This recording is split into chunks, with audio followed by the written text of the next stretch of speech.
The day my entire life shattered and rebuilt itself into something I never could have imagined started like any other Thursday morning at Rossi's Italian restaurant,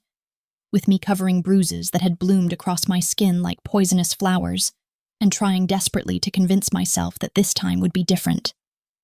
that Marcus would change, that the man who'd wrapped his hands around my throat the night before while accusing me of infidelities I'd never even considered would somehow wake up and become the person I'd fallen in love with 2 years ago when the world still seemed full of possibility instead of pain. I stood in the employee bathroom, my fingers trembling as I applied concealer to the yellowish-purple mark on my cheekbone where his knuckles had connected, layering foundation over the evidence of my shame, while my supervisor, Maria, knocked impatiently on the door and reminded me that the morning rush was about to begin, and that Mr. Moretti had just walked through the front entrance, which meant everyone needed to be perfect, because when Dante Moretti came to Rossi's, the entire restaurant transformed from a simple upscale Italian eatery into something that felt more like a stage where one wrong move could have consequences none of us wanted to imagine.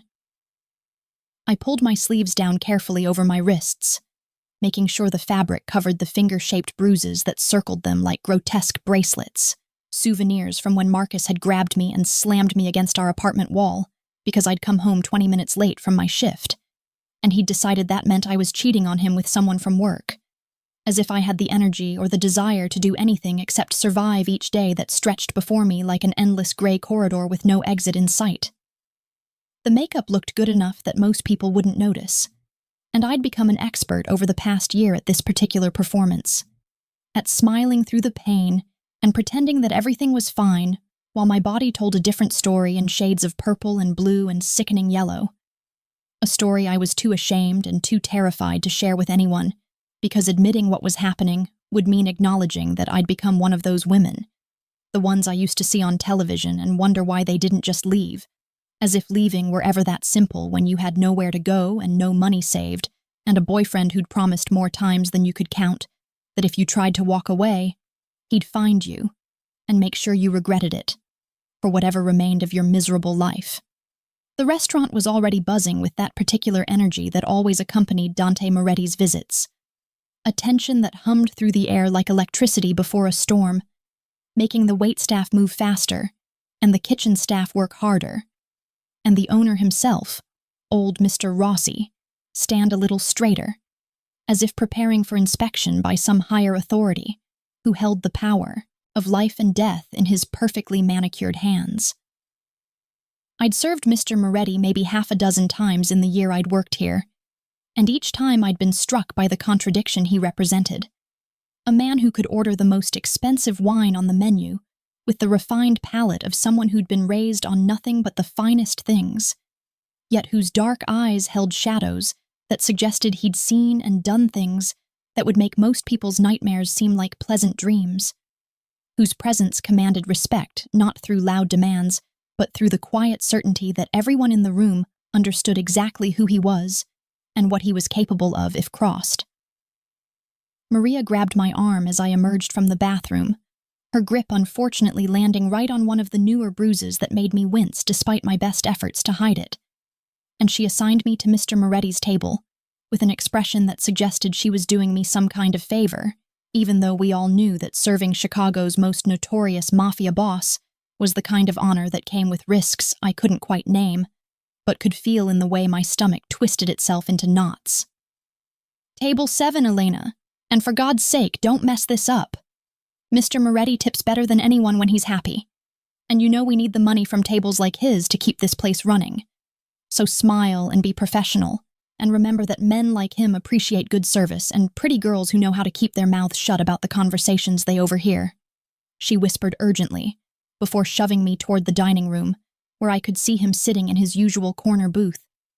the one that gave him a clear view of both entrances, and kept his back to the wall in a way that spoke of a lifetime of watching for threats from every direction. He was with his second-in-command today,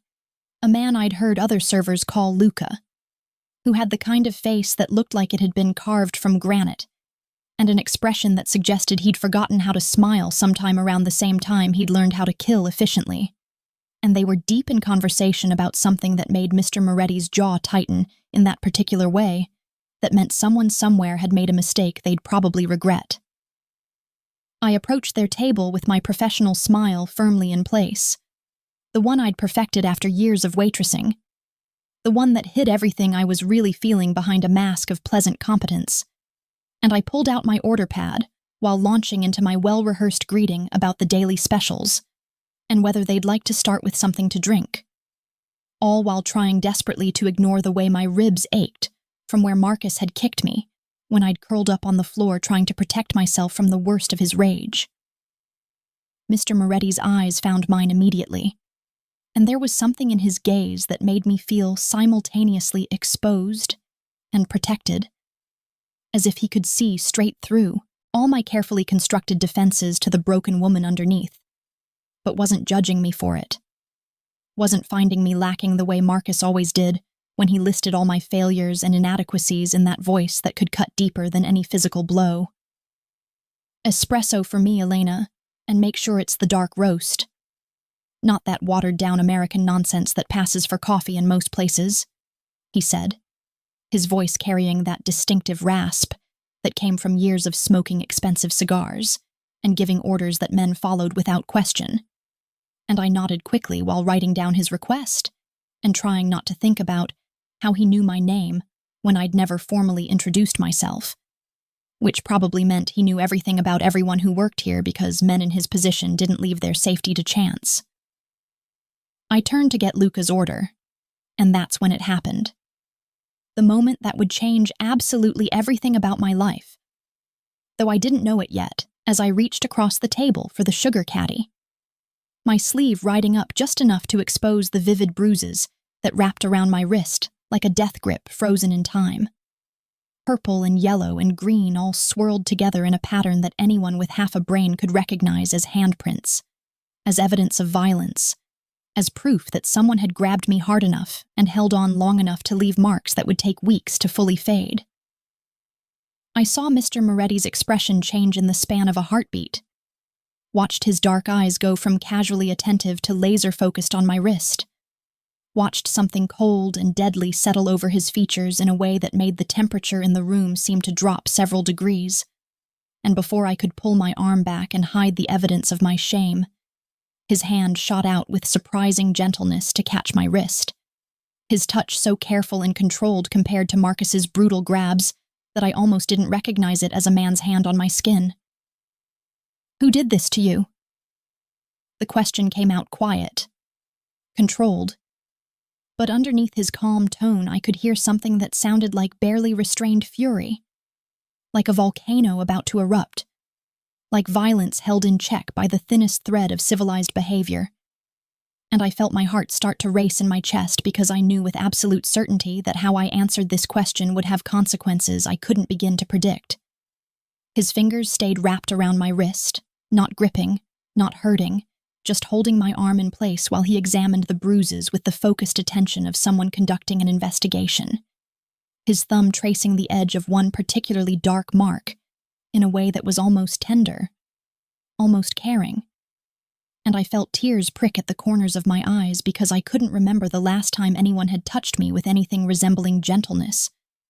had looked at my injuries with anything other than indifference or satisfaction. I stammered something about being clumsy, about dropping things at home, about how I bruised easily,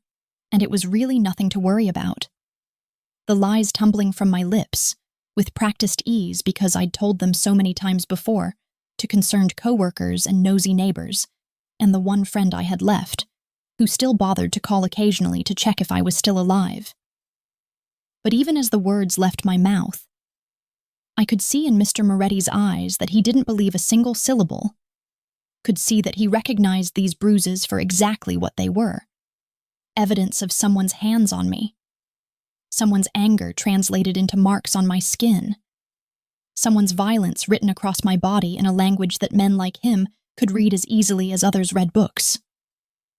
"You're lying," he said simply, stating it as fact rather than accusation, and his thumb pressed slightly against my pulse point, where I was sure he could feel my heart hammering away, like a trapped bird throwing itself against the bars of a cage.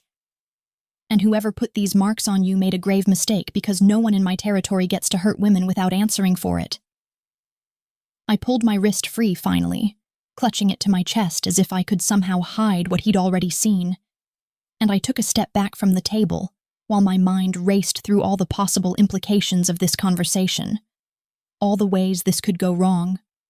all the dangers of involving a man like Dante Moretti in my personal disasters. "It's nothing, really, Mr. Moretti.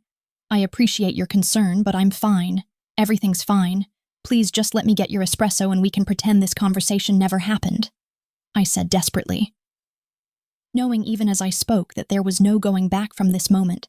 that something had shifted irreversibly in the space between us,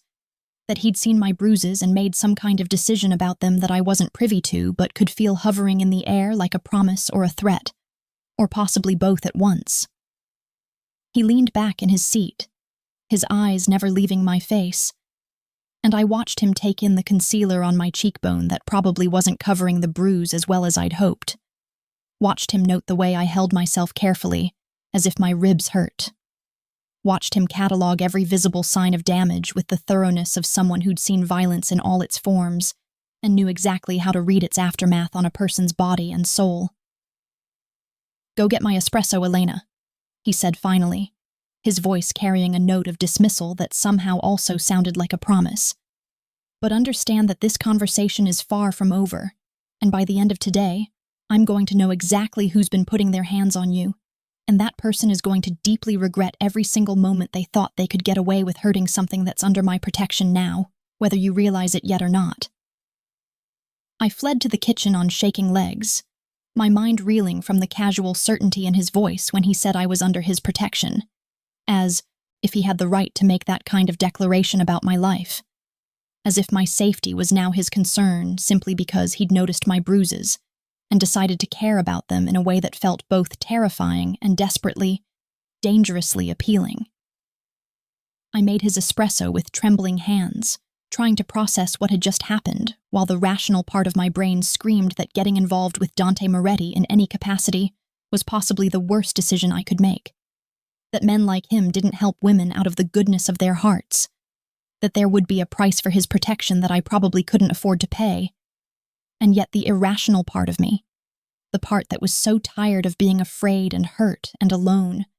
whispered that maybe, just maybe, having someone powerful notice my pain and decide to do something about it wasn't the worst thing that could happen. I returned to his table with the espresso, my sleeve now pulled down as far as it would go, and I found him watching me with an intensity that made me feel like I was the only person in the entire restaurant, possibly the only person in his entire world at that moment. And when I set his cup down, I noticed there was a business card lying next to a stack of $100 bills that represented more money than I made in 2 weeks of work. "My private number," he said quietly, tapping the card with one long finger. "And I want you to understand something very clearly, Elena. If you ever need help, if you ever find yourself in danger, if that person who left those bruises on you ever touches you again, you call that number immediately, day or night, and I will handle it. Because I meant what I said about you being under my protection now, and I don't make promises I don't intend to keep." The rest of my shift passed in a blur of confusion and fear and something I was afraid to name that felt suspiciously like hope. And when I finally clocked out at 10 that evening, exhausted and aching, and dreading going home to face Marcus's inevitable questions about why I was late and what I'd been doing and who I'd been talking to, I found myself standing in the dark parking lot behind the restaurant with my phone ringing in my hand, Marcus's name flashing on the screen with increasing urgency, while I stared at the business card I'd tucked into my apron pocket, despite every logical reason I should have thrown it away. My finger hovered over the answer button because I knew that not answering would only make things worse when I got home, would only fuel his paranoia and his rage and his need to punish me for imagined transgressions. But before I could bring myself to accept the call, a dark SUV with tinted windows pulled into the parking lot and came to a stop directly beside me, the passenger window rolling down to reveal Dante Moretti sitting in the back seat, his expression unreadable in the dim light, but his eyes finding mine with unerring accuracy. "Get in, Elena," he said, his voice leaving no room for argument, carrying the same tone he probably used when giving orders to his soldiers that they followed without question. "I'm taking you home, and we're going to have a conversation about what happens next, because I've spent the last 12 hours learning everything there is to know about Marcus Reynolds, your boyfriend of 2 years, who has a history of bar fights and drunk and disorderly charges, and a reputation among his neighbors for being the kind of man who likes to yell at his girlfriend loud enough that the whole building can hear it. And I've decided that after tonight, you're not going to have to worry about him anymore." I stood frozen in place, my phone still ringing insistently in my hand, torn between the devil I knew and the one I didn't. Between the familiar hell of my apartment, where at least I understood the rules of survival, and the unknown territory of accepting help from a man whose very name made hardened criminals nervous. And in that moment of hesitation, Dante Moretti did something that shattered all my carefully constructed defenses. He looked at me with an expression that was equal parts fury at whoever had hurt me and determination to make sure it never happened again. And he said in a voice that was somehow both gentle and absolutely terrifying in its conviction, "I know you're afraid, Piccola. I know you don't trust easily anymore, and you have no reason to trust me. But I'm asking you to take a leap of faith tonight. To get in this car and let me protect you the way you should have been protected all along. Because I swear on everything I hold sacred that I will never, ever let anyone hurt you again, the way that man has been hurting you. And God help me, despite every warning bell going off in my head, despite knowing that accepting his help would change my life in ways I couldn't begin to imagine, despite the absolute insanity of trusting Chicago's most dangerous mafia boss with my safety, I found myself opening the car door and sliding into the seat beside him, while my phone continued to ring with Marcus's increasingly angry calls. And as the SUV pulled out of the parking lot and headed toward my apartment, I realized that I had just made a choice that would either save my life or end it, and I wouldn't know which until it was far too late to turn back. The drive through Chicago's dark streets felt surreal and dreamlike as I sat beside Dante Moretti in the back of his SUV,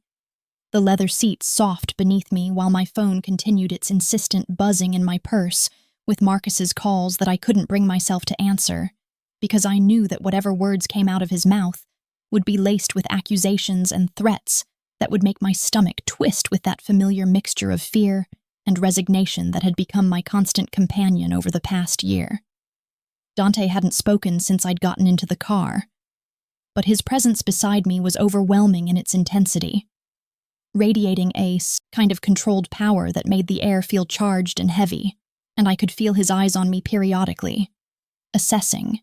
calculating, probably wondering what he'd gotten himself into by deciding to insert himself into the messy disaster of my life, as if I were some damsel in distress worth saving, when the truth was that I'd made every choice that led me to this moment, had chosen Marcus, had stayed with Marcus, had convinced myself over and over that the violence was somehow my fault because I wasn't good enough, or smart enough, or careful enough to avoid triggering his rage.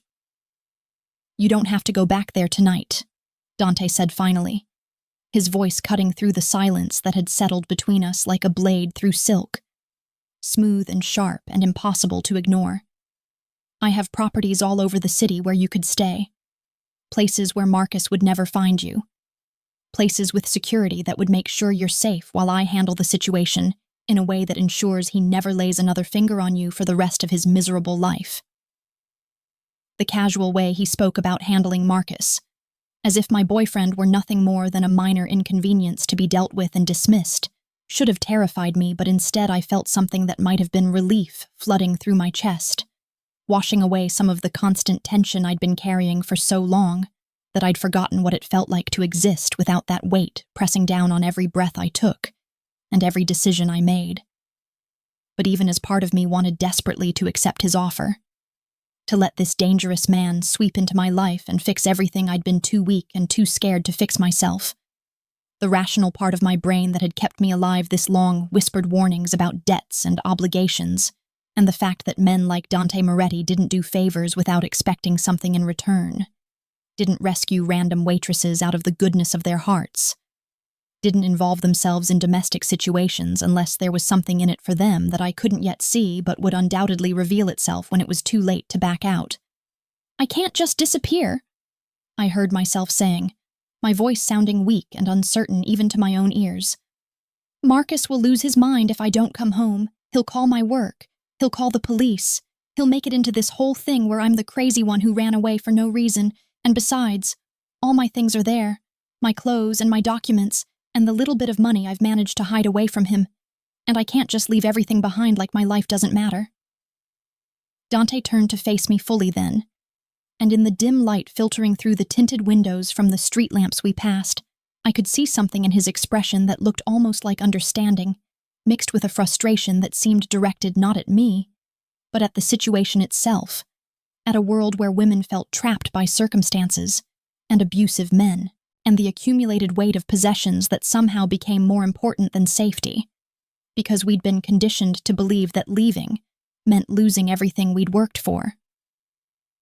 "Your life is the only thing that matters, Elena.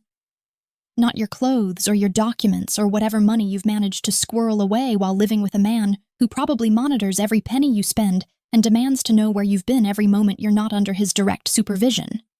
he said, with a certainty that made me wonder how much he'd learned about my relationship during his 12 hours of investigation. How many of my private shames and secret fears he'd uncovered through whatever means men like him used to gather information about people they'd decided to concern themselves with. Before I could formulate a response that didn't make me sound completely pathetic and broken beyond repair, the SUV pulled up in front of my apartment building. That depressing 5-story structure with peeling paint and broken security cameras that the landlord had never bothered to fix, because most of the tenants were too poor or too desperate to complain about anything as long as they had a roof over their heads. My stomach clenched with dread as I stared up at the 4th-floor window, where I could see lights on in the apartment I shared with Marcus, which meant he was home and awake and undoubtedly working himself into a rage over my failure to answer his calls, probably drinking himself into that particular state of intoxication where his inhibitions disappeared completely and his fists became the primary method of communication he employed to express his displeasure with my existence. "I need to go up alone," I said quickly, already reaching for the door handle because I knew from painful experience that Marcus's anger only escalated when he felt embarrassed or challenged in front of others,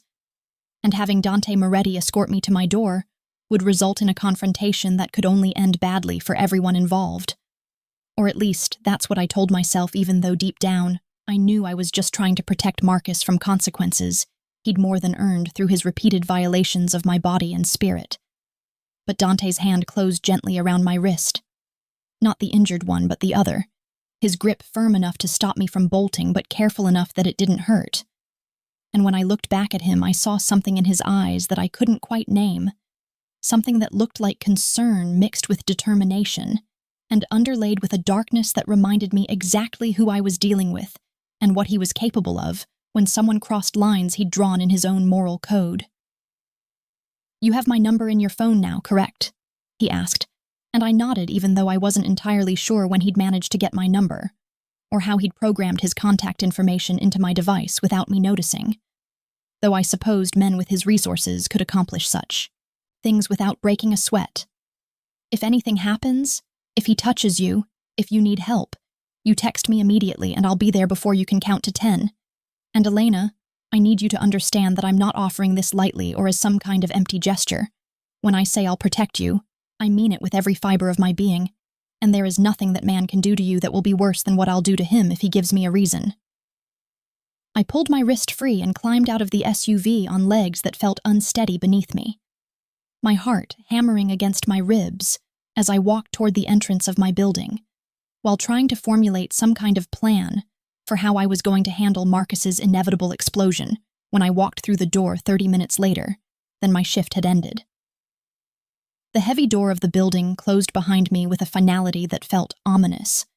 and I climbed the stairs slowly, each step taking me closer to whatever waited for me in apartment 4B, where I could already hear raised voices from down the hall that suggested Marcus wasn't the only person in the building having a terrible night, though I suspected mine was about to get considerably worse than anyone else's in this godforsaken place.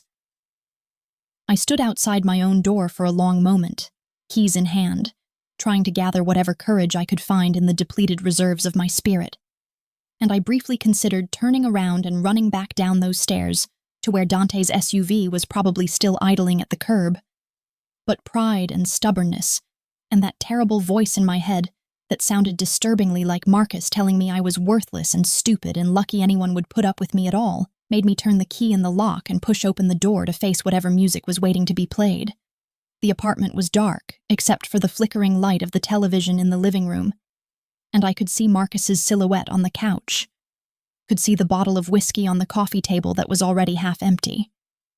could feel the dangerous energy radiating from him, even from across the room, as he turned his head to look at me with eyes that held nothing but contempt and barely restrained violence. "Where the hell have you been?" His voice was slurred but sharp, each word a little missile aimed at my composure, and I felt my shoulders hunch automatically into that defensive posture I'd adopted over months of similar confrontations, trying to make myself smaller and less threatening, and less likely to provoke the rage I could see building behind his bloodshot eyes. "Your shift ended at 10, and it's now 10:45, which means you've been somewhere doing something you shouldn't have been doing, probably spreading your legs for whatever cook or busboy or customer caught your attention today, because that's what sluts like you do when given half a chance." The familiar litany of accusations washed over me like toxic rain, each insult designed to erode whatever self-worth I still possessed, and I opened my mouth to offer the explanations and apologies he expected, to grovel and beg for forgiveness for crimes I hadn't committed. But before I could speak, he was on his feet and moving toward me with that particular gait that signaled danger, that unsteady but purposeful stride of a drunk man who decided violence was the only appropriate response to whatever perceived slight he'd convinced himself had occurred. I backed toward the kitchen automatically, my body operating on instinct and experience, knowing that at least in there I had the kitchen island to put between us, and potentially utensils I could grab if things got really bad, though I'd never actually had the courage to defend myself with anything more substantial than my arms raised to protect my face, and my body curled into the smallest possible target. Marcus followed me with the inexorable certainty of a predator tracking wounded prey, and when he cornered me against the counter, his hand shot out to grab my hair, yanking my head back with enough force to make tears spring to my eyes, while his face came close enough that I could smell the whiskey on his breath and see the rage distorting his features into something barely recognizable as the man I'd once thought I loved. "You think I don't know what you're up to?" he hissed, his free hand grabbing the front of my shirt and twisting the fabric until it pulled tight across my throat, restricting my breathing in a way that sent panic flooding through my system, because this was new. This was escalating beyond the usual slaps and shoves into territory that felt genuinely life-threatening. "You think I don't see the way you dress for work, the way you do your makeup, the way you smile at customers like you're advertising yourself as available for whatever they want to pay for?" I tried to speak, tried to deny his accusations and calm him down the way I'd learned to do through painful trial and error. But his grip on my shirt was cutting off my air, and all that came out was a strangled wheeze that seemed to enrage him further, seemed to flip some switch in his alcohol-soaked brain that transformed him from merely angry to genuinely dangerous in the space between one heartbeat and the next. His hands moved to my throat then, fingers wrapping around my windpipe with increasing pressure, and I clawed at his wrists desperately while my lungs began to burn and black spots danced at the edges of my vision. And somewhere in the part of my mind that wasn't consumed with the immediate terror of suffocation, I realized with crystal clarity that this was it. This was the moment I'd always known was coming. This was how my story ended in a shitty apartment with a man who'd promised to love me but had instead decided to kill me over imagined infidelities and perceived disrespect. But just as consciousness started to slip away and my struggling began to weaken, Marcus's phone rang from somewhere in the living room, that distinctive ringtone he used for work calls that he never ignored no matter what else was happening. And the interruption was enough to break through his rage-induced focus, so that his grip loosened just slightly.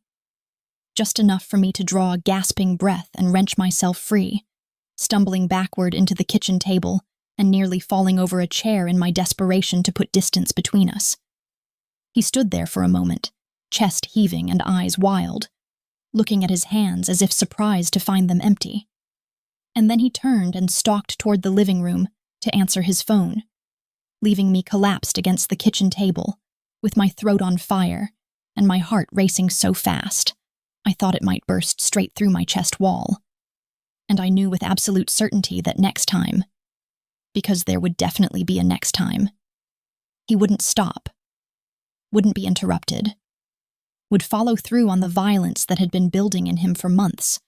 until the only thing left of me would be a cautionary tale and a police report, and maybe a brief mention in the local news about domestic violence gone wrong. My phone was still in my purse where I'd dropped it by the door when I came in, and I moved toward it with the slow, careful steps of someone trying not to attract a predator's attention.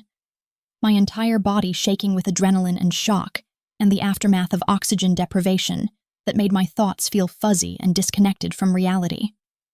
I could hear Marcus in the living room talking to whoever had called, his voice taking on that false professional tone he used with people he wanted to impress. And I knew I had maybe 5 minutes before he hung up and remembered he'd been in the middle of trying to strangle me. 5 minutes to make a decision that would determine whether I survived this night or became another statistic in a system that failed women like me over and over again. My fingers found my phone and pulled up Dante's contact information, and I stared at his number for what felt like an eternity, but was probably only seconds, warring with myself about whether accepting help from a mafia boss was somehow worse than dying at the hands of my boyfriend, whether owing Dante Moretti a debt was more dangerous than staying in this apartment where Marcus was probably already planning how to finish what he'd started, whether I had any right to drag someone else into the disaster zone my life had become just because he'd noticed my bruises and made promises I had no reason to believe he'd keep. But then I heard Marcus hang up the phone, heard his footsteps heading back toward the kitchen, heard him muttering under his breath about finishing what we'd started, and teaching me a lesson I'd never forget. And in that moment, all my philosophical debates and moral qualms evaporated like morning mist under harsh sunlight, because survival wasn't a luxury I could afford to complicate with ethical considerations. My thumbs flew over the screen, typing out a message that felt simultaneously like a prayer and a surrender, and possibly the last autonomous decision I'd make before my life spiraled into something I couldn't control or predict. 3 words that would change everything. Help. 2247 Ashland Ave, Apt 4B. And I hit send before I could second-guess myself, then shoved my phone into my pocket just as Marcus appeared in the kitchen doorway with an expression that promised violence and pain and possibly the end of everything I'd ever been or hoped to become. "Where were we?" he asked, with false pleasantness that was somehow more terrifying than his rage had been, taking a step toward me while I backed away until I hit the counter and had nowhere else to go, nowhere to run, nothing to do but close my eyes and pray that Dante had meant what he said about being there in seconds, about protecting me, about making sure Marcus never hurt me again, though I had no idea how he could possibly arrive in time to prevent what was about to happen, or what price I'd pay for his intervention when this night was finally over.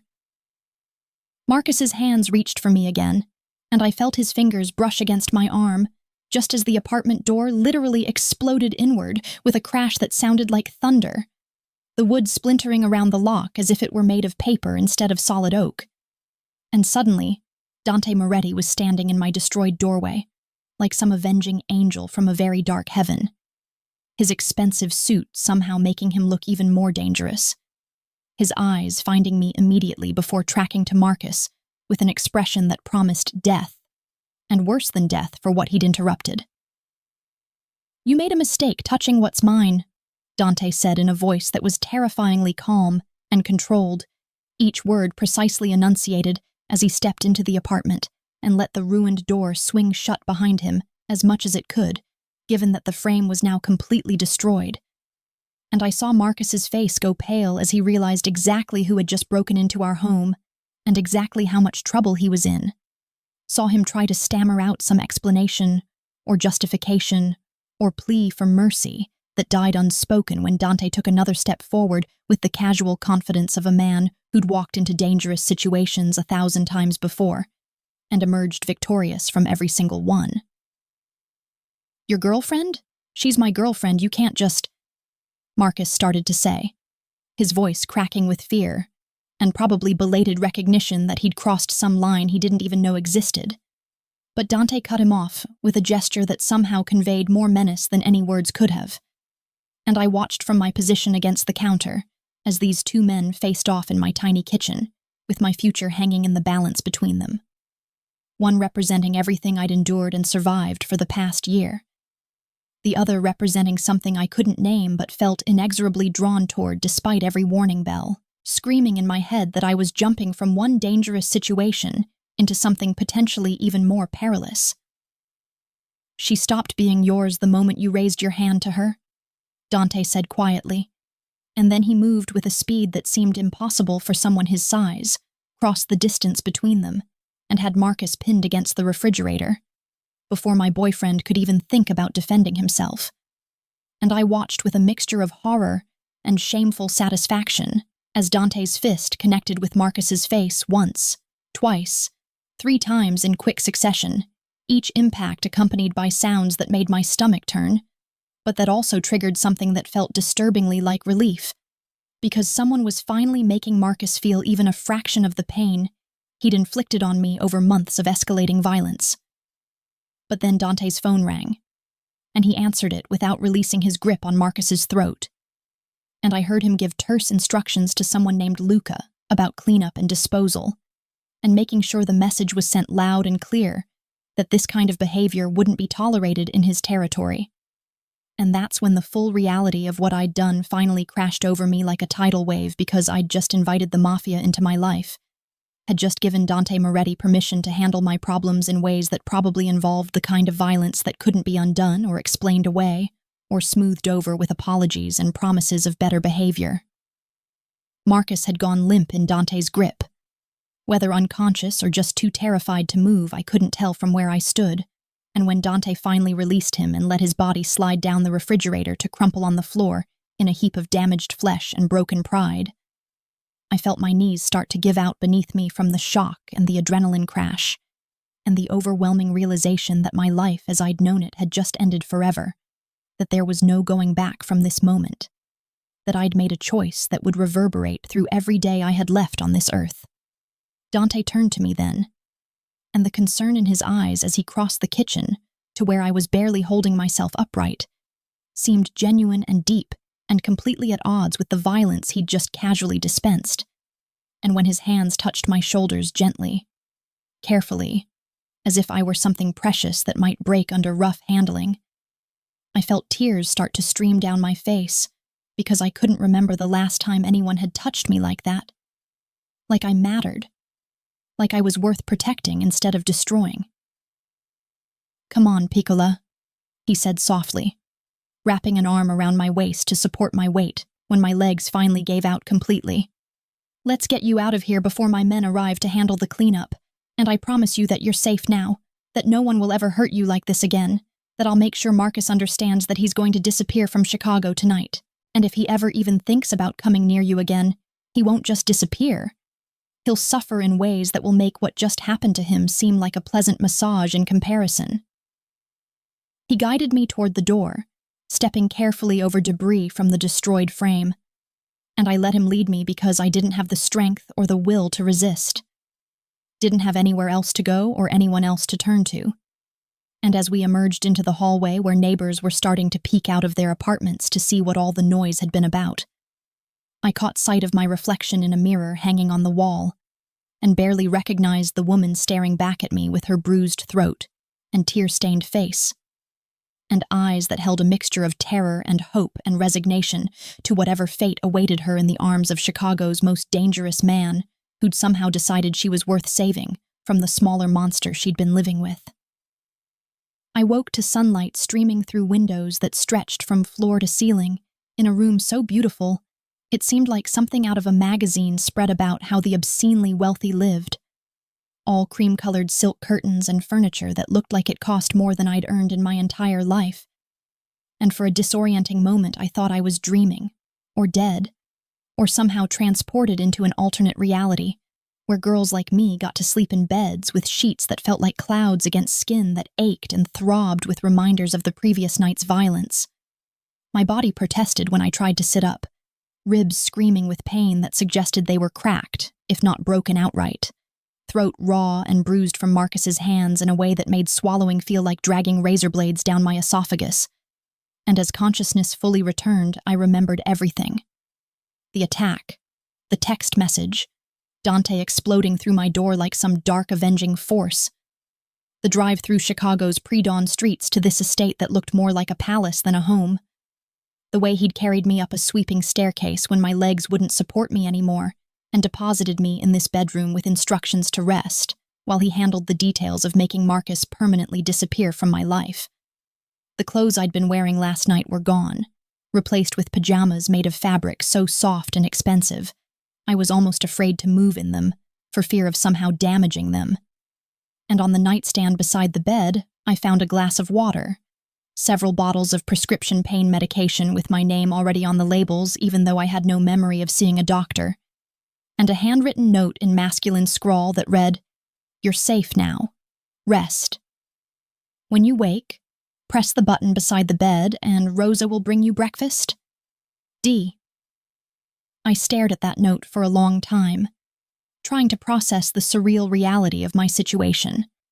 trying to understand how in the span of less than 12 hours, I'd gone from a woman trapped in an abusive relationship and living in a rundown apartment to someone sleeping in luxury and receiving personal notes from a man whose very name made hardened criminals nervous. And I couldn't decide if I should feel grateful or terrified, or some complicated mixture of both that left me emotionally paralyzed and unable to determine whether I'd been rescued or merely transferred from one form of captivity to another that came with better amenities. The pain in my ribs finally motivated me to reach for the medication bottles, and I discovered that someone had indeed examined me while I was unconscious, or too out of it to remember. Because the dosage instructions were specific and detailed, and mentioned treatment for 3 cracked ribs, severe contusions, and signs of strangulation that required monitoring for potential complications. The thought of being examined while unconscious should have bothered me more than it did. But honestly, after everything I'd been through, the violation of having a doctor check my injuries seemed minor compared to the violations Marcus had subjected me to regularly. And at least this examination had been conducted with the goal of healing rather than causing additional harm, had been done by someone working under Dante's orders to make sure I received proper care, rather than someone using my body as a canvas for their rage and insecurity. I took the pills and pressed the button Dante had mentioned in his note, not because I was particularly hungry, but because I needed to see another human being. Needed to confirm that this was real, and not some elaborate fantasy my oxygen-deprived brain had constructed while Marcus was strangling me to death in our kitchen. Within moments, there was a gentle knock on the door, and a woman who appeared to be in her late 50s entered carrying a tray that smelled like heaven, all warm bread and coffee and eggs prepared in ways that made my stomach suddenly remember it had been nearly 24 hours since I'd eaten anything substantial. She had kind eyes and the sort of maternal presence that made me want to cry just from the gentle way she looked at me, as if I were something precious and fragile that needed careful handling, rather than something broken and worthless that deserved whatever violence came my way.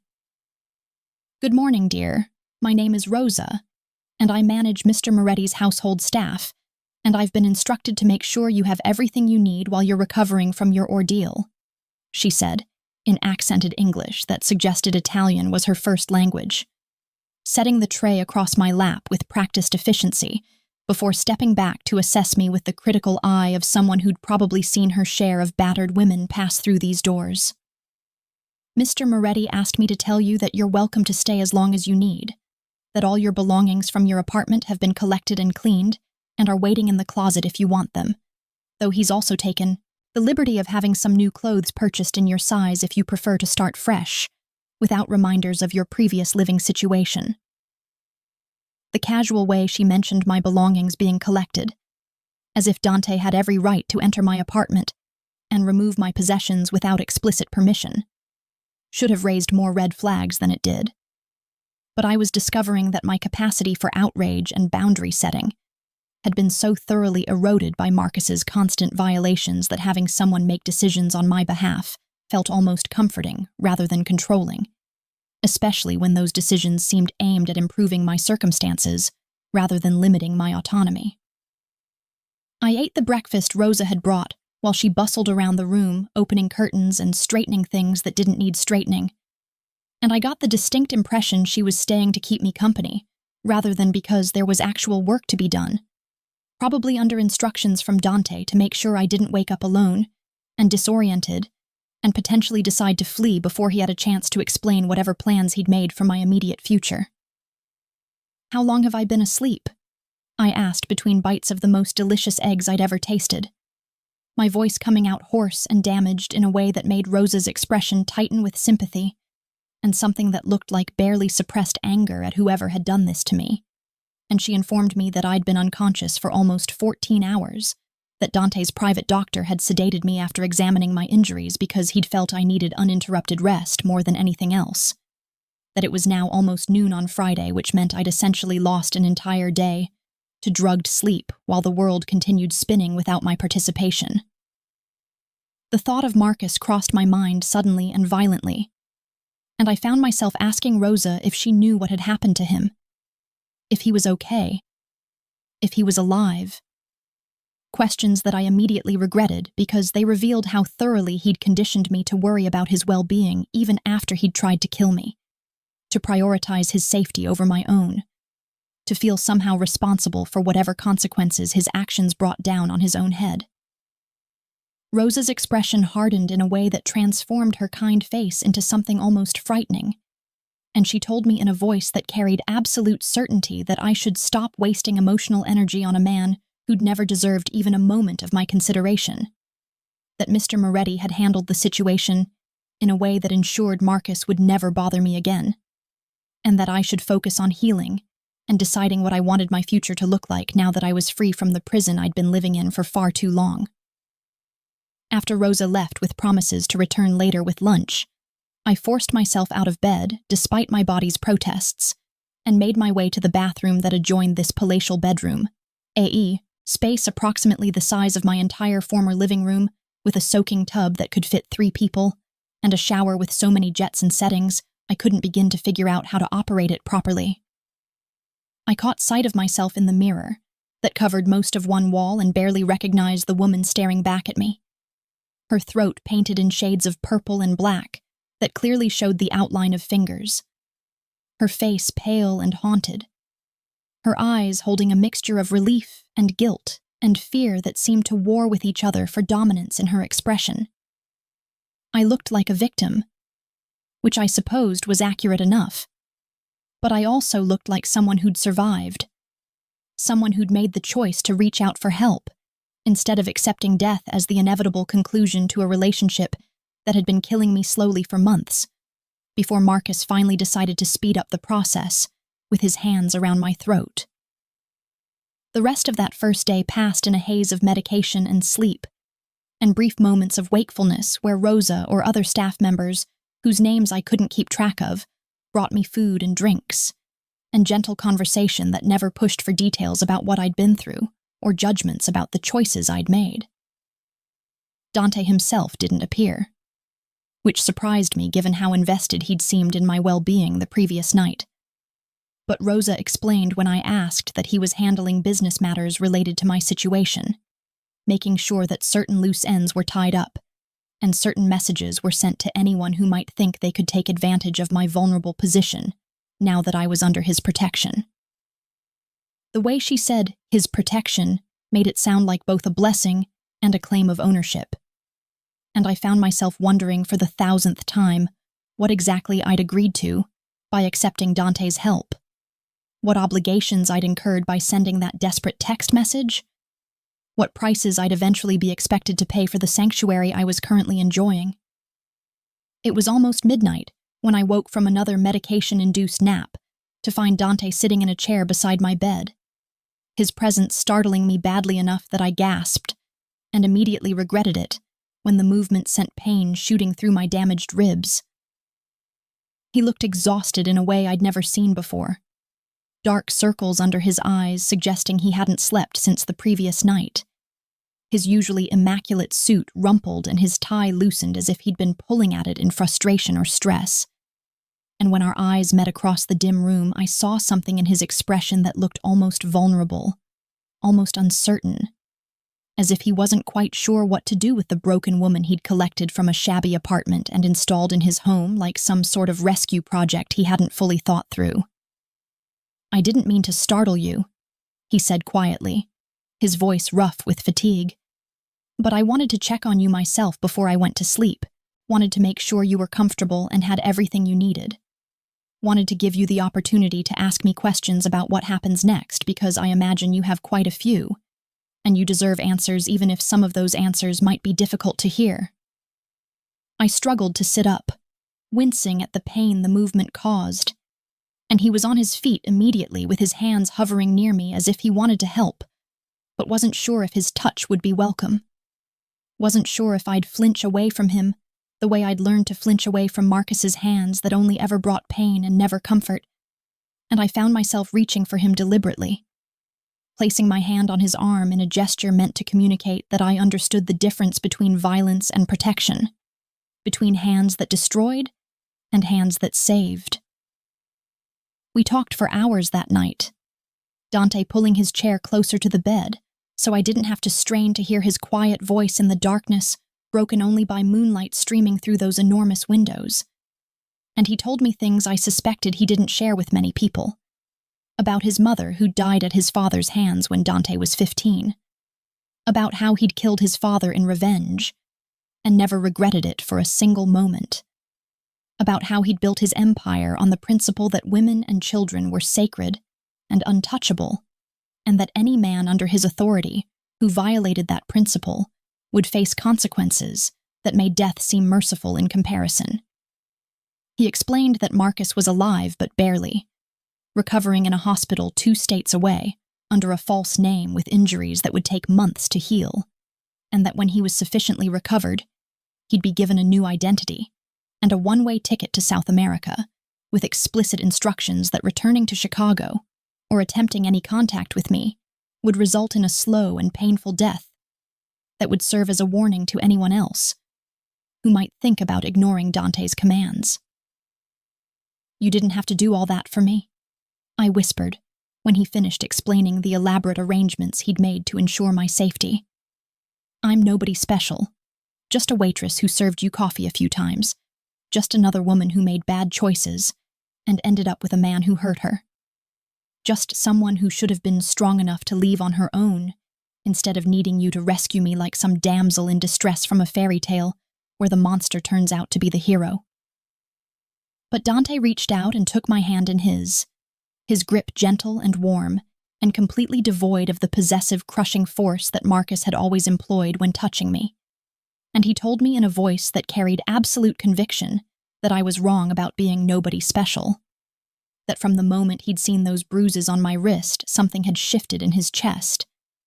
That he'd recognized something in my eyes that called to whatever broken parts of himself he usually kept locked away behind walls of violence and power and carefully maintained control.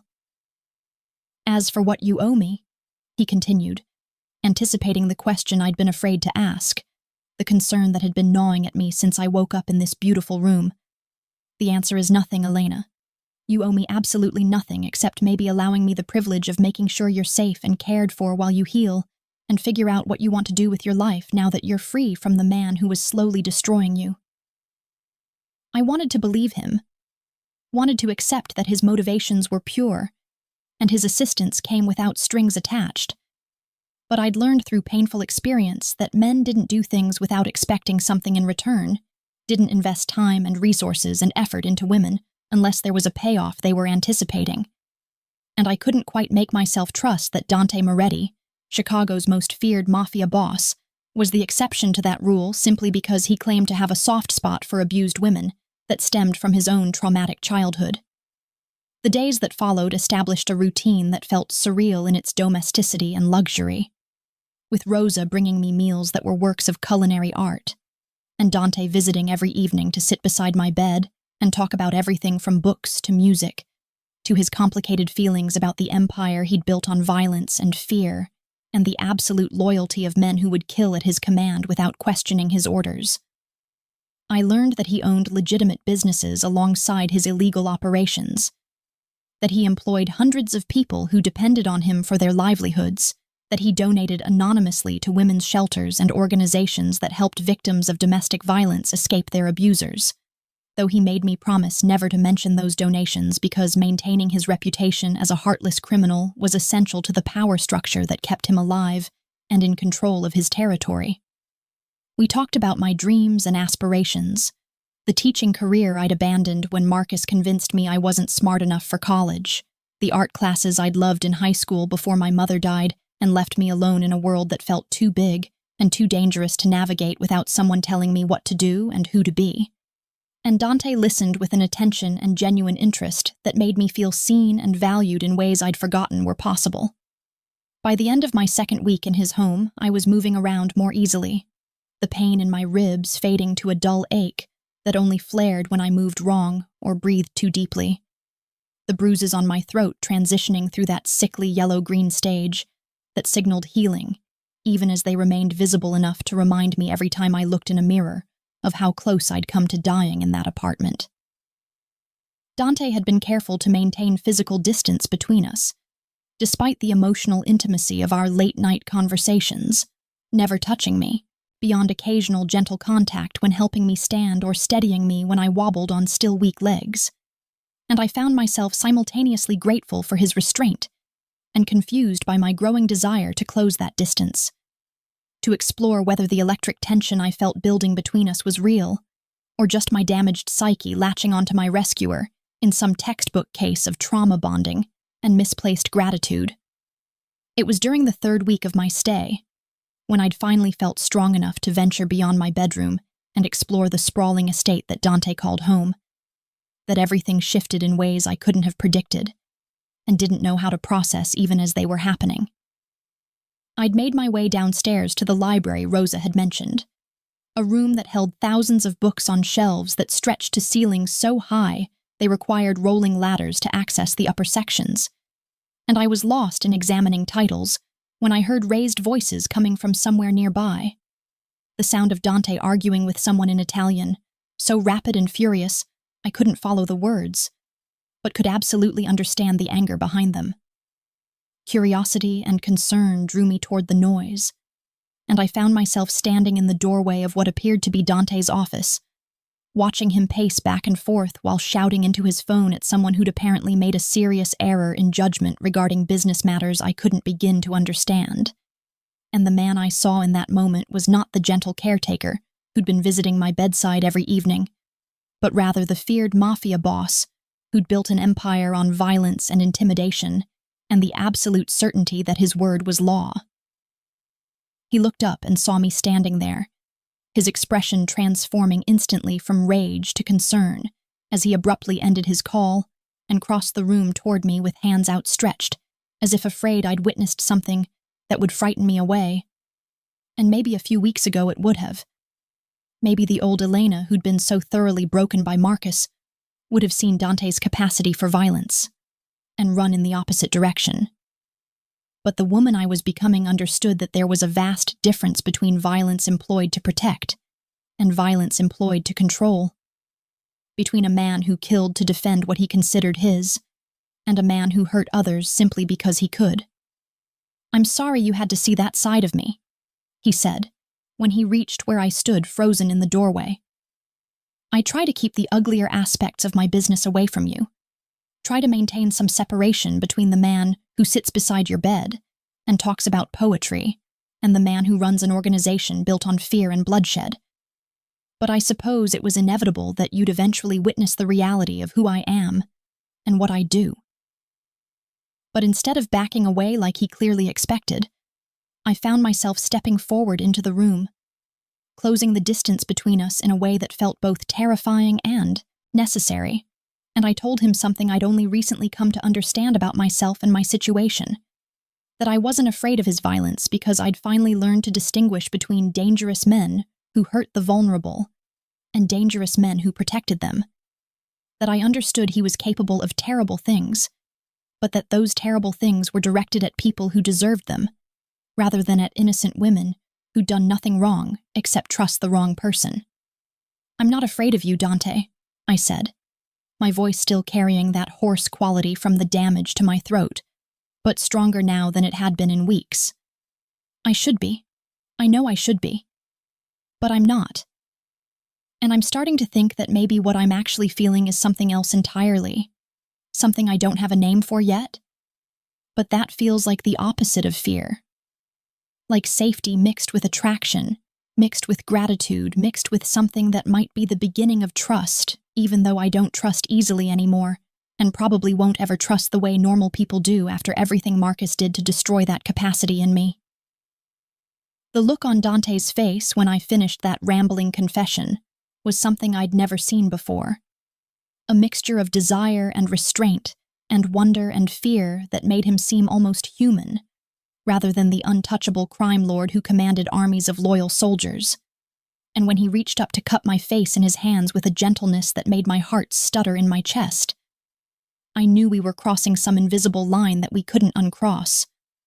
moving from rescuer and victim into territory that was complicated and potentially dangerous, but also felt more real and more right than anything I'd experienced in years of slowly dying in Marcus's orbit. "You should be afraid of me, Piccola,"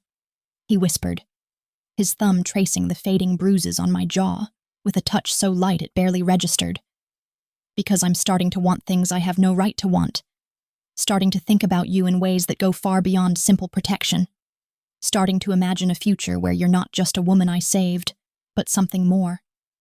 Something precious. Something mine in ways that have nothing to do with obligation, and everything to do with desire and possession and feelings I swore I'd never allow myself to develop for anyone, because caring about someone makes you vulnerable, and vulnerability is death in my world." Before I could formulate a response that wouldn't sound completely insane, given that I'd only known this man for 3 weeks, and had spent most of that time recovering from injuries inflicted by my last relationship, before I could talk myself out of what I was feeling, by reminding myself of all the very good reasons why getting involved with a Mafia boss was potentially the worst decision I could make. His phone rang again, with a tone that apparently signaled an emergency he couldn't ignore, and he stepped back from me with visible reluctance while answering the call, and immediately switching into the cold, authoritative voice of someone giving orders that would be followed without question. I listened as he instructed someone named Luca to handle a situation involving a rival family that had apparently decided to test his control over territory by attacking one of his businesses. And when he hung up and turned back to me, I could see the war happening behind his eyes between the man who wanted to stay and continue our conversation and the leader who had responsibilities he couldn't shirk no matter how much he might want to remain in this room with me. "I have to go handle this situation before it escalates into something that requires a level of violence I'd prefer to avoid," he told me, already moving toward the door while simultaneously issuing instructions via text message to multiple people whose names I didn't recognize. "But when I get back, whenever that might be, we're going to finish this conversation and figure out what the hell is happening between us, and whether it's real or just some complicated trauma response that will fade once you're fully recovered and ready to return to your own life, whatever that ends up looking like." He paused in the doorway and turned back to look at me with an intensity that made it hard to breathe, and then he said something that felt like both a promise and a warning, words that would echo in my mind for hours after he left. "But Elena, I need you to understand something before you decide anything about us or about your future. I'm not a good man. I've done terrible things, and will undoubtedly do more terrible things before my life ends in whatever violent conclusion seems inevitable for men like me. And if you choose to stay here, if you choose to explore whatever this is growing between us, there's no going back to the simple life you had before. No returning to anonymity and safety, and the comfortable delusion that the world is anything other than a dangerous place where the strong protect what's theirs and the weak get crushed beneath the wheels of power and ambition." The door closed behind him before I could respond, and I stood in his office for a long time afterward, processing everything that had just happened and everything it might mean for my future. For our future. For the person I was becoming in this strange new life where I slept in silk sheets and ate food prepared by personal chefs and fell asleep every night to the sound of a dangerous man's voice telling me stories about his complicated past and his uncertain future. I made my way back to the library eventually, seeking distraction in books that couldn't judge me for the feelings I was developing for my rescuer, couldn't warn me that I was making another terrible choice by allowing myself to care about a man who killed people for a living, couldn't tell me that I was confusing safety with love or gratitude with desire or trauma, bonding with genuine connection. And as I curled up in a leather chair that probably cost more than my car and opened a volume of poetry I'd found on the shelves, I realized with a mixture of terror and exhilaration that I'd already made my decision, that I wasn't leaving this house or this life or this man who'd saved me and then offered me something I'd never had before, the choice to be cherished instead of destroyed, to be protected instead of targeted, to be seen as precious instead of disposable in a world where women like me were so often treated as collateral damage in other people's wars.